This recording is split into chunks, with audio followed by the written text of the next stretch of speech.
Mon mari m'a fait m'occuper pendant 1 an du fils de sa maîtresse pendant qu'elle était à la fac, en me disant qu'il s'agissait de l'enfant de sa belle-sœur malade, mais il n'a jamais demandé à qui que ce soit de s'occuper de son argent. Salut Reddit, c'est la première fois que je poste ici, donc si je fais une erreur, pardonnez-moi et aidez-moi à m'y retrouver. Pour commencer, je vais vous parler un peu de mon fiancé et de moi. Moi, 26 ans, femme, je suis fiancé à Liam, 28 ans, homme, depuis 1 an, mais jusqu'à présent, nous n'avons même pas commencé à planifier le mariage. Je le pousse à s'y mettre, mais il repousse tout, disant que le fait d'être fiancé devrait me suffire. Selon lui, on peut se marier plus tard. Nous nous sommes déjà disputés de nombreuses fois à ce sujet. En plus de ça, je m'occupe depuis 1 an de l'enfant de sa soi-disant belle-sœur malade, un bébé d'1 an, parce qu'elle serait trop faible pour s'en occuper elle-même. Il m'a dit qu'elle souffrait d'une leucémie et suivait des traitements, ce qui l'empêchait de s'occuper seule du bébé. Il n'y avait apparemment personne d'autre dans sa famille pour l'aider. Ses parents étaient soi-disant trop occupés. Donc, sa belle-sœur aurait demandé son aide, et il a accepté. Mais c'est moi qui ai tout fait, en grande partie, et qui ai tout payé. Le frère aîné de Liam est décédé il y a environ 1 an et demi, ce qui a ajouté encore plus de drame à la famille. Je pensais donc faire une bonne action pour ce pauvre enfant. Mais apparemment, rien de tout cela n'était vrai, et je l'ai découvert de la manière la plus étrange possible, par un appel anonyme que j'ai reçu il y a quelques jours. La personne a pris grand soin de ne laisser aucune trace, l'appel venait d'un téléphone jetable, et elle a même utilisé une application pour changer sa voix, de sorte que je ne pouvais pas savoir à quoi elle ressemblait vraiment. Je n'ai aucune idée de qui c'était, mais les informations qu'elle m'a données semblaient très crédibles.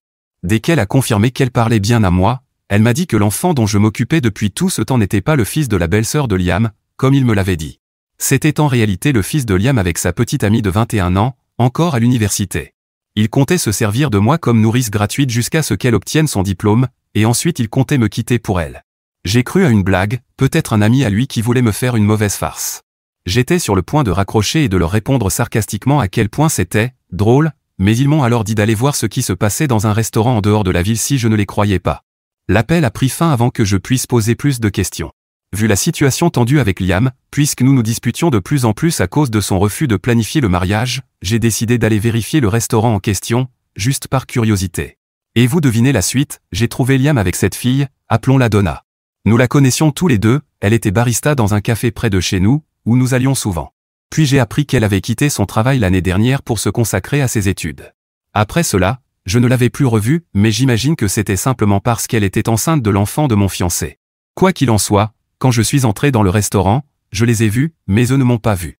Avant même de réaliser ce que je faisais, j'ai sorti mon téléphone, pris plusieurs photos d'eux en train de rire et de discuter, suis retourné à ma voiture, et les ai postées sur mon Instagram. J'ai tagué Liam, les traités de menteurs et de tricheurs de la pire espèce dans la légende, et j'ai dit que j'allais lui faire regretter ça. Ensuite, je suis allé chez mes parents, car j'avais laissé le bébé chez eux avant d'aller au restaurant.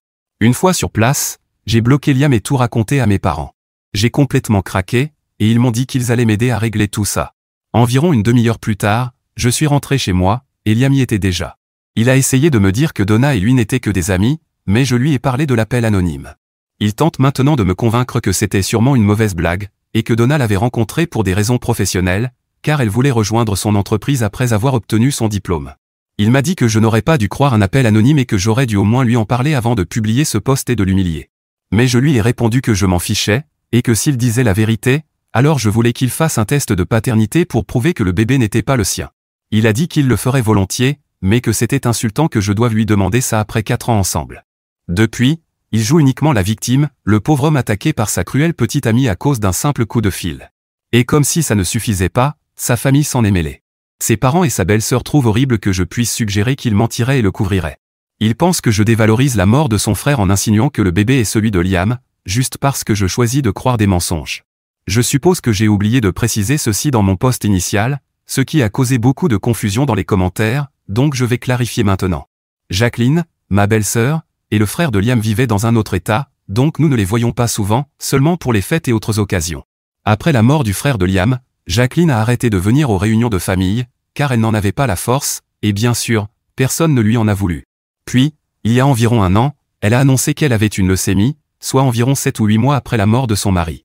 Quelques semaines plus tard, elle nous a dit qu'elle venait d'accoucher et voulait que Liam s'occupe du bébé, car elle ne pouvait pas le faire elle-même. Il n'y a pas eu d'annonce publique ou officielle, mais cela ne m'a pas semblé étrange, elle venait de perdre son mari quelques mois plus tôt. Elle ne voulait probablement pas attirer trop l'attention sur elle et préférait rester seule. C'est ce qu'elle nous a dit, en tout cas. Elle a parlé en privé avec Liam et moi, disant qu'elle nous faisait confiance pour nous occuper de son bébé, et qu'elle allait prendre un avion dès que sa santé le permettrait afin de nous confier la responsabilité de l'enfant pendant qu'elle suivrait son traitement. Évidemment, dans un moment pareil, je ne pouvais pas dire non. Je savais que, même si je n'étais pas lié à eux par le sang, je devrais assumer la majeure partie du travail, car mes horaires étaient plus courts que ceux de Liam. Je l'aimais, et je pensais aider dans une période aussi difficile. D'abord son frère, puis sa belle-sœur, 2 coups durs en si peu de temps. J'ai donc accepté sans hésiter. Franchement, je ne voyais rien d'étrange dans cette situation. Tout semblait logique. Son mari était mort alors qu'elle n'était enceinte que de quelques semaines, donc elle avait choisi de ne répondre à personne et de traverser tout cela seule, avec l'aide de ses parents et de quelques amis, car elle ne voulait pas avoir trop de monde autour d'elle. Elle avait tout gardé secret. Et maintenant, avec le diagnostic de leucémie, elle savait que ses parents auraient déjà beaucoup à faire pour s'occuper d'elle, et que les parents de Liam étaient eux aussi très occupés par leur travail et des problèmes de santé. Liam était donc la seule personne sur qui elle pouvait compter. Rien, dans cette histoire, ne me semblait suspect, et je n'ai honnêtement jamais pensé qu'ils auraient pu inventer tout ça pour dissimuler autre chose. Ce serait ridicule. Mise à jour 1. Désolé si vous attendiez une mise à jour plus tôt, mais j'ai une raison pour cela, et je vais tout vous raconter ici. J'espère aussi répondre à certaines questions. Pour commencer, j'ai dû déménager de la maison où je vivais avec Liam depuis 3 ans, car il m'était tout simplement impossible de rester avec lui. J'y reviendrai plus tard, mais en tout cas, ce fut un énorme travail et tout était vraiment compliqué, ce qui m'a pris énormément de temps et d'énergie émotionnelle. J'étais tellement épuisé que je n'avais même pas la force de m'asseoir pour écrire à ce sujet. Vous avez déjà eu un problème si lourd que vous n'aviez même pas l'énergie d'en parler? Eh bien, c'est ce qui m'est arrivé, mais maintenant je pense aller un peu mieux. Depuis, je vis chez mes parents, mais je cherche aussi un appartement pour moi seul, car je pense vraiment avoir besoin d'être seul pendant un moment. Ce n'est pas que je ne veuille pas être avec mes parents, mais j'ai besoin de me retirer dans ma coquille et de limiter mes contacts avec les gens au minimum. Au moins, Reddit, ça va, parce que ce n'est pas pareil. Je pense qu'avec le ton de mon précédent post, j'ai déjà laissé deviner pas mal de choses, mais je vais quand même le dire clairement, tout ce que j'ai entendu lors de cet appel anonyme était vrai. Quelques jours après mon post, quand j'ai donné un ultimatum à Liam, soit il me disait toute la vérité, soit je partais, il a fini par craquer et m'avouer qu'il avait bel et bien eu une liaison avec Donna. Malheureusement, elle était tombée enceinte et avait décidé de garder le bébé. Bien qu'au départ il y ait été opposé, il a fini par tomber amoureux d'elle. Puis il a annoncé la grossesse à sa famille. Au lieu de faire la chose décente et de me dire la vérité pour que je puisse partir proprement, ils ont décidé d'inventer toute cette histoire rocambolesque. Donna était encore à l'université et ses parents n'avaient pas les moyens financiers de l'aider, alors ils comptaient sur ma gentillesse pour élever l'enfant de Liam pendant qu'il continuait à fréquenter Donna. En réalité, chaque fois que Liam proposait d'aller s'occuper du bébé ou de l'emmener se promener, c'était en fait pour l'amener voir Donna. C'était quelques-unes des rares fois où il aidait, avec le bébé, et ce n'était même pas pour m'aider. C'est vraiment répugnant et tordu qu'ils aient décidé de se servir de la mort de son frère pour en tirer profit et de me mentir sur autant de choses. Je ne peux honnêtement pas imaginer comment ils ont pu me faire ça et comment ils ont pu avoir des idées aussi horribles. Même dans les pires circonstances, faire quelque chose d'aussi tordu et pathétique ne me viendrait jamais. Je les déteste de tout mon être, et encore, c'est un euphémisme. Dire que je me sens trompé, trahi et blessé ne suffirait même pas à décrire ce que je ressens vraiment. C'est indescriptible. Ce n'est pas seulement Liam qui m'a déçu, ce serait bien plus facile si ce n'était que lui. J'ai l'impression que toute sa famille m'a collectivement trahi de la pire manière possible, et je ne pense pas pouvoir faire confiance à qui que ce soit à l'avenir. C'est l'une des pires expériences de ma vie. Même Jacqueline, avec sa prétendue leucémie, c'était un mensonge. Elle va parfaitement bien, et maintenant je comprends enfin pourquoi, chaque fois que je proposais de l'aider à venir voir son fils, Liam me disait qu'elle était trop malade et inventait des... Je me sens tellement stupide de n'avoir jamais rien soupçonné. Je me sens idiote d'avoir élevé son enfant en pensant qu'il était mon neveu, sans jamais douter des intentions de qui que ce soit. Évidemment, je n'avais aucune raison de penser autrement. Parce que le mensonge était bien plus crédible que la vérité. On m'a trompé pendant toute une année. Même si je voulais me venger d'eux, je ne saurais même pas comment, et je n'ai pas l'énergie pour ça. Je ne sais pas. Peut-être qu'un jour j'aurai la force, mais pour l'instant, c'est encore trop récent. De toute façon, c'est trop déprimant d'en parler plus longtemps. J'en pleure à chaque fois que j'y pense. Donc, je vais parler de la personne qui m'a appelé anonymement. J'ai enfin découvert qui c'était il y a quelques jours. J'ai reçu un email de cette personne, appelons-le Théo. Il m'a dit qu'il avait beaucoup d'informations pour moi et m'a donné un numéro où je pouvais l'appeler. Au début, j'avais prévu de ne pas appeler ce numéro et de le bloquer pour qu'il ne puisse plus jamais me contacter. Parce que si je voulais vraiment tourner la page sur toute cette histoire, je devais me débarrasser de tout ce qui était lié à Liam et à Donna, et cela en faisait partie. Mais ensuite, la curiosité a été plus forte, et j'ai fini par appeler ce numéro malgré tout. C'est ainsi que j'ai découvert que la personne qui avait dénoncé Donna et Liam n'était autre que le frère de Donna, qui avait appris toute l'histoire quelques semaines avant de passer ce coup de fil. Liam avait rencontré sa famille, et elle le lui avait présenté à cause de la grossesse, et, pour eux, il n'était que son petit ami, qu'il épouserait après qu'elle ait obtenu son diplôme, et ils élèveraient ensuite leur bébé ensemble. Il pensait même que mon fiancé rendait service à Donna en s'occupant de son bébé pendant qu'elle terminait ses études. Il savait seulement que chaque fois qu'il voulait voir le bébé, Liam se présentait avec lui. Il ne savait rien de moi ni d'aucun de ses autres secrets. Mais un jour, Theo est entré dans la chambre de Donna alors qu'elle pleurait, pendant qu'il rendait visite à la famille. Il a pensé qu'il était arrivé quelque chose à Liam ou au bébé, alors il a demandé ce qui se passait, et elle s'est mise à pleurer encore plus fort. C'est alors que toute la vérité est sortie. Apparemment, Donna s'était disputée avec Liam parce qu'elle était jalouse de moi. Elle voulait qu'il me quitte au plus vite, mais il ne cessait de dire que ce ne serait pas possible avant qu'elle ne termine ses études, trouve un emploi et puisse subvenir à ses besoins ainsi qu'à ceux du bébé. Ensuite, il pourrait se marier. Mais Donna ne voulait pas attendre jusque-là et voulait qu'il me quitte immédiatement. Ils se sont donc disputés à ce sujet, et elle pensait que Liam avait en réalité des sentiments pour moi, c'est pour ça qu'elle pleurait dans sa chambre. Theo est arrivé à ce moment-là et, submergée par ses émotions, elle lui a tout raconté. Elle s'est confiée à lui et lui a demandé de garder le secret. Mais il a trouvé que toute cette situation était immorale. Il ne voulait pas qu'on sache que c'était lui, mais il ne pouvait pas vivre avec ça sur la conscience. Alors il a dû m'appeler anonymement. Mais cela n'a pas vraiment servi à grand-chose, car Donna n'est pas stupide, elle a deviné tout de suite. Elle s'en est rendue compte seulement 2 jours après avoir confié à son frère l'histoire avec Liam et tout le reste, quand j'ai découvert la vérité. Elle a poussé son frère à lui dire la vérité et il a fini par admettre ce qu'il avait fait. Il l'a aussi dit à leurs parents, et toute la famille a été très en colère contre Donna, car ils ne savaient pas qu'elle avait eu une liaison avec un homme fiancé. Elle avait, en gros, provoqué la rupture d'un couple, et sa famille n'a pas approuvé. Je suppose donc qu'ils sont des gens bien, c'est juste elle qui est la brebis galeuse. Quoi qu'il en soit, il m'a tout raconté et m'a dit qu'il était vraiment désolé pour ce qui s'était passé. Lui et ses parents voulaient me présenter leurs excuses au nom de Donna. Évidemment, je lui ai dit qu'ils n'avaient pas besoin de le faire, car ce n'était pas leur faute. Lui et ses parents n'avaient aucune idée de ce qui se passait, donc je ne leur en veux pas du tout. En fait, je lui suis reconnaissante, car il m'a dit la vérité et m'a sauvé d'un investissement émotionnel encore plus grand dans cette relation. C'est comme ça que je l'ai appris. Honnêtement, ça me rassure de savoir qu'il existe encore des gens bien dans ce monde et que tout le monde n'est pas comme Liam et Donna. Parce que, d'un côté, il y a la famille de Liam qui a inventé tellement de mensonges, et des mensonges ignobles, en plus, juste pour le couvrir, et de l'autre, il y a la famille de Donna, qui a eu la décence de me dire la vérité. Bref, tout ça, c'est du passé maintenant, et tout ce que je peux faire, c'est essayer d'aller de l'avant. C'est difficile, car je ne dois pas seulement tourner la page sur Liam, je dois aussi cesser de penser à son enfant. J'ai pratiquement élevé ce petit garçon pendant 1 an, et forcément, je m'y suis attaché. Il me manque, et j'espère qu'il est bien pris en charge. Mais bien sûr, je ne peux pas revenir en arrière ni rien changer. Toute cette histoire est vraiment triste, et parfois je me demande pourquoi ça a dû m'arriver à moi. Mais je suppose qu'il n'y a pas de réponse à ça, alors j'essaie juste d'accepter les choses comme elles sont, de les affronter et d'avancer. Mise à jour 2. Cela fait 1 mois que j'ai rompu avec Liam, et hier soir, sa belle-sœur a décidé de m'appeler depuis un autre numéro pour tenter de s'excuser. Évidemment, j'ai raccroché dès que j'ai compris que c'était elle, mais ensuite, ma curiosité a pris le dessus car je voulais savoir ce qu'elle avait à dire. J'ai donc attendu quelques secondes, et elle m'a rappelé. J'ai répondu et je lui ai dit que je n'étais vraiment pas intéressé à lui parler et qu'elle devait arrêter d'essayer de me contacter, mais c'était juste pour la forme. En réalité, je voulais entendre ce qu'elle avait à dire, mais je voulais aussi donner le ton de la conversation. Bref, elle a continué en disant qu'elle était vraiment désolée pour tous ces mensonges et que, dernièrement, elle avait pensé à moi. Elle avait compris que si cela lui était arrivé, elle aurait été furieuse. Et c'est maintenant qu'elle s'en rend compte ? Elle m'a dit qu'elle avait essayé de se mettre à ma place et qu'elle s'était sentie très mal en pensant à la façon dont j'avais été traité. Alors, elle ressentait le besoin de s'excuser pour son rôle dans toute cette histoire. Au début, je pensais qu'elle se moquait de moi ou quelque chose comme ça, mais ensuite, elle m'a assuré qu'elle était sincère et qu'elle avait coupé les ponts avec toute la famille en pensant à moi. Je lui ai répondu que ce n'était pas suffisant, car ça ne me rendrait pas le temps perdu. J'ai dit qu'aucune excuse ne me ferait pardonner qui que ce soit, et que je voulais qu'elle ne m'appelle plus jamais. Puis j'ai raccroché et je l'ai bloqué. Mais seulement quelques heures plus tard, j'ai reçu un email de sa part disant que j'avais raison et que s'excuser après coup ne servait à rien.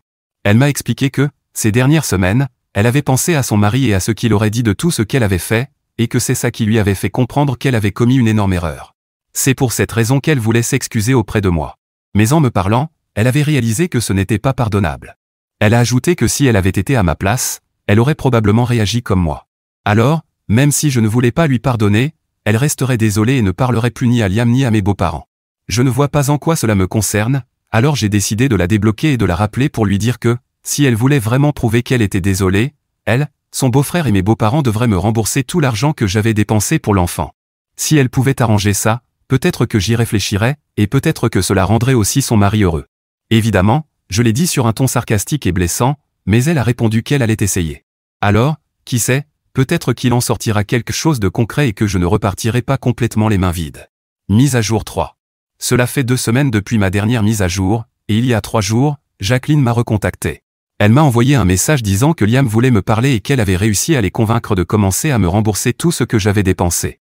Tout ce que j'avais à faire, c'était de lui donner un montant pour qu'ils aient une idée de ce qu'ils me devaient. J'ai décidé d'en parler à mes parents pour savoir si je devais accepter ou non cette offre. Ils m'ont dit que je devrais absolument accepter, car je récupérais mon argent, et c'était important, car je ne sais même pas combien j'ai dépensé pour le bébé au cours de l'année entière. Ce n'est sûrement pas une petite somme, ça, j'en suis sûr. Le seul inconvénient, c'est que je devrais interagir avec eux, donc il ne me restait qu'à décider si ça en valait la peine. J'ai décidé que oui, car au moins j'aurais quelque chose en retour. Alors, le lendemain de son message, je lui ai dit que j'étais prête à lui parler et que j'avais déjà un montant en tête. Mais je ne suis pas malhonnête comme eux, alors j'ai pris le temps, avec mon père, de calculer ce montant. Il est comptable, donc il pouvait m'aider à obtenir une estimation assez précise. Et, comme je le pensais, ce n'était pas une petite somme. J'ai aussi réalisé que j'avais toujours été celle qui dépensait son argent pour le bébé, bien plus que Liam, et que toute la responsabilité de l'enfant avait entièrement reposé sur moi. Je n'avais même pas pris le temps d'y penser jusqu'à récemment, car je pensais que mon argent était notre argent, donc peu importait qui dépensait, mais clairement, lui ne voyait pas les choses de la même manière. Bref, j'ai envoyé ce montant à Jacqueline. Je lui ai dit que c'était la somme que je voulais, et je lui ai aussi précisé que je ne voulais pas interagir directement avec Liam. Donc, tout ce qu'il avait à me dire devrait passer par elle. Elle m'a répondu en disant que Liam voulait vraiment me parler, mais je me fichais complètement de ce qu'il avait à dire, je voulais mon argent. Plus tard, cependant, elle a dû m'informer qu'il ne pouvait pas payer la totalité de la somme d'un coup. Il me paierait par chèque mensuel, et j'ai accepté. Mais je voulais aussi m'assurer qu'il tiendrait sa promesse, alors j'ai dit à Jacqueline que j'allais engager un avocat pour rédiger les documents et que je m'assurerais que ce soit fait légalement afin qu'il ne puisse pas se rétracter. J'ai également ajouté une clause dans les documents stipulant que s'il manquait un paiement, des intérêts seraient appliqués, et que le taux d'intérêt augmenterait à chaque paiement manqué. Je me suis dit que tant qu'à faire, autant m'amuser un peu avec ça, et, chose surprenante, il n'a même pas protesté. Maintenant que nous avons un document signé, je peux être tranquille en sachant que je récupérerai mon argent. Je suis contente de l'avoir fait, car je me sens vraiment vengée et beaucoup moins misérable, j'ai été très productive, donc je suppose que c'est déjà un point positif pour moi. Évidemment, il m'est toujours très difficile de gérer tout ce qui s'est passé, mais l'argent rend les choses un peu plus faciles. Pour être honnête, je me sens beaucoup mieux. Mise à jour 4. Cela fait quelques mois depuis ma dernière mise à jour, et les paiements arrivent régulièrement. Est-ce une victoire? J'ai aussi appris que Liam et Donna vont se marier. Et il a eu l'audace d'inviter nos amis communs. Tout le monde sait qu'il m'a trompé.